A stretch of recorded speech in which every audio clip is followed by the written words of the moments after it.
ಸಾಧನಾ ಪ್ರಕಾಶ ಪ್ರಶಸ್ತಿ ನೀಡಲಾಗ್ತಾ ಇದೆ. ರಾಜ್ಯಾಧ್ಯಕ್ಷ ಕರ್ನಾಟಕ ರಾಜ್ಯ ಸಫಾಯಿ ಕರ್ಮಚಾರಿಗಳ ಒಕ್ಕೂಟದ ರಾಜ್ಯಾಧ್ಯಕ್ಷರಾಗಿದ್ದಾರೆ. ಅವರ ಬದುಕು ನಿಜಕ್ಕೂ ಸಮಾಜ ಸೇವೆಯಲ್ಲಿ ನಿರಂತರ ಹೋರಾಟದ ಬದುಕಾಗಿದೆ. ಅಖಿಲ ಭಾರತ ಕೊಳಚೆ ನಿವಾಸಿ ಒಕ್ಕೂಟದಲ್ಲಿ ಆ ನಿವಾಸಿಗಳಿಗೆ ನಾಗರಿಕ ಸೌಲಭ್ಯಗಳು, ಪುನರ್ವಸತಿ ಹಾಗೂ ಹಕ್ಕು ಪತ್ರಗಳನ್ನು ಕಲ್ಪಿಸುವಲ್ಲಿ ಹೋರಾಟ ನಡೆಸಿ ಶ್ರಮಿಸಿ ಯಶಸ್ಸು ಗಳಿಸಿದ್ದಾರೆ.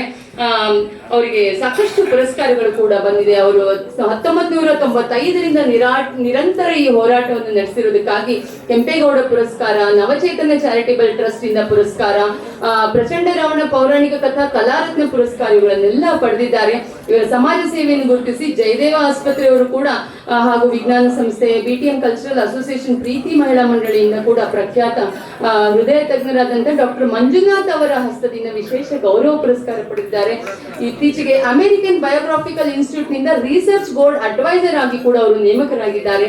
ಈ ದಿನ ನಾಗಮ್ಮ ಫೌಂಡೇಶನ್ ಹಾಗೂ ಟ್ರಾನ್ಸ್ಫಾರ್ಮೇಶನ್ ಅನ್ಲಿಮಿಟೆಡ್ ವತಿಯಿಂದ ಸಾಧನಾ ಪ್ರಕಾಶ್ ಪ್ರಶಸ್ತಿ ಪುರಸ್ಕೃತರಾಗಿದ್ದಾರೆ. ಅವರಿಗೆ ಅನೇಕ ಅಭಿನಂದನೆಗಳನ್ನು ತಿಳಿಸೋಣ. ತಮ್ಮಿಂದ ಒಂದೆರಡು ಮಾತುಗಳು ಬರಬೇಕು.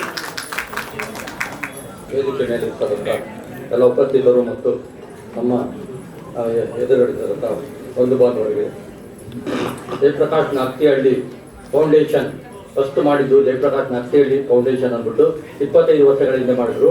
ಆಮೇಲೆ ಅವರ ತಾಯಿಯವರು ಮರಣ ಬಂದಿದ ನಂತರ ನಾಗಮ್ಮ ಫೌಂಡೇಶನ್ ಅನ್ನ ಸ್ಥಾಪನೆ ಮಾಡಿದ್ರು.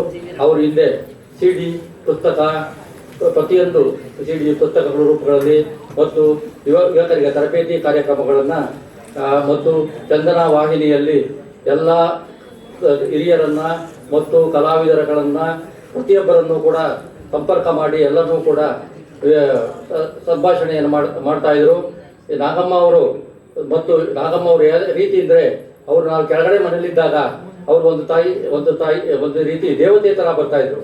ಅವರಿಬ್ಬರಿಗೆ ಹೆಣ್ಣು ಮಕ್ಕಳು, ಒಬ್ಬ ಮಗ, ಮೂರೇ ಜನ ಇದ್ದಿದ್ದರಿಂದ ತುಂಬ ಪ್ರೀತಿ ವಾತ್ಸಲ್ಯದಿಂದ ಜಯಪ್ರಕಾಶ್ ಅವರನ್ನ ತುಂಬ ನೋಡಿಕೊಂಡು ಅವರ ಕಲೆ ಮತ್ತು ಅಭಿವೃದ್ಧಿಗೆ ಮತ್ತು ಅವರ ನಾಗ್ತಿಹಳ್ಳಿ ಫೌಂಡೇಶನ್ ಮತ್ತು ಫೌಂಡೇಶನ್ಗೆ ತುಂಬ ಶ್ರೇಯಸ್ಸಾಗಿ ಅವರ ಇಬ್ಬರು ಮಕ್ಕಳು ಇಂಪು ಮತ್ತು ಇಬ್ಬರು ಸಹೋದರಿಯರು ಮತ್ತು ಮಗಳು ಇಂಪು ಮತ್ತು ನುಡಿ ಮತ್ತು ಎಲ್ಲರೂ ಕೂಡ ಅವರಿಗೆ ಅವರ ಸೇವೆಗೆ ಮತ್ತು ಅವರ ಕಲೆಗೆ ಮತ್ತು ಪ್ರೋತ್ಸಾಹಕ್ಕೆ ಮತ್ತು ಈ ಸಂಘಟನೆಗೆ ಪ್ರೋತ್ಸಾಹವನ್ನು ಕೊಟ್ಟು ಅವರ ಅಭಿವೃದ್ಧಿಗೆ ತುಂಬ ಪ್ರೇರಣೆಯಾಗಿದ್ದಾರೆ.